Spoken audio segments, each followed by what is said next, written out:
ultra rougher and based on the Japanese sandal is the jack, worn at almost any occasion from weddings to wakes. From the office to the beach, it's essential summer footwear. The pavlova is a meringue, the size of a dinner plate covered in cream with a fruit topping. To Kiwis, it is what apple pie is to Americans.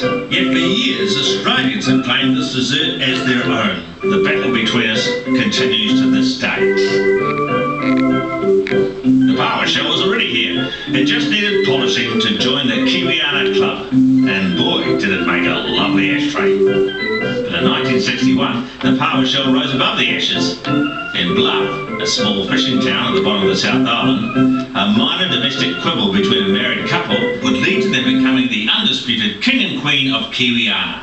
Fred and Myrtle Flutie had lived in Bluff for over 20 years. Their little slice of pavlova paradise was an unassuming bungalow that looked out over Bluff Harbour. Their lounge looked like any other. That is until, using a bit of Kiwi ingenuity, the couple redecorated.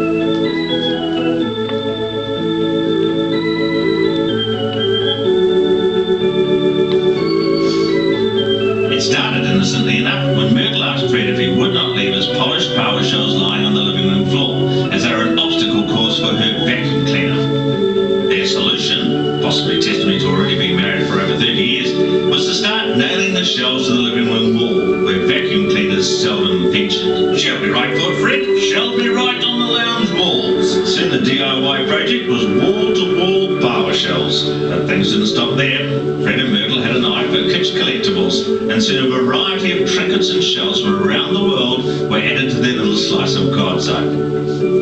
Wanting to share their Pawa Palace, the couple opened their home to the public in 1963. Welcomed by Fred and Myrtle's friendly faces, visitors from around the world were entertained and enthralled by the Pawa Shell Lounge.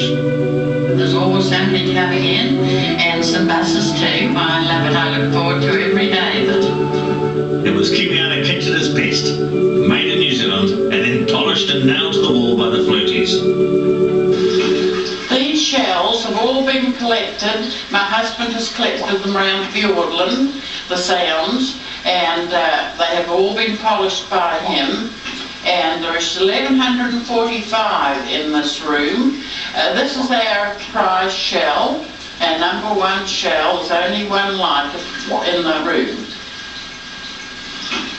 They are all different colours. He has been 27 years collecting them, and my job is to dust them. Arriving at 258 Marine Parade, visitors were treated to the sound of happy organ music, Fred's favourite, and this soundtrack helped bring the house to life. It would be hidden beauty if we didn't open the house to the public.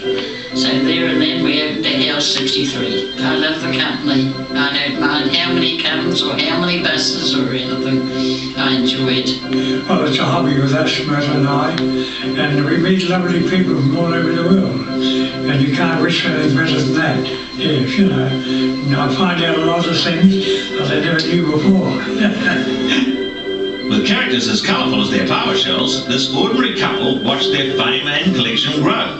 As the king and queen of Kiwiana kitsch, it's not surprising they were soon advertising celebrities. The couple in their lounge were beamed into living rooms throughout New Zealand. Tonight, Fred and I are eating out. In fact, we're going to our favourite place. Well, let's get going. Here we are. There's nowhere else in the world like this. After 63 years of marriage, Fred still knows how to light the fire. If they didn't know about Bluff before, they know about it now.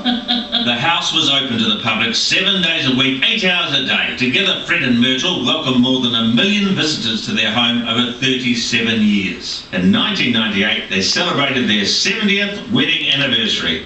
For an ordinary couple, they were pretty extraordinary. Down here in Bluff, we're as New Zealand as anybody else. We're in the same time zone. We've got all the mod cons. We watch the same TV programs as everybody else. We even eat the same bread.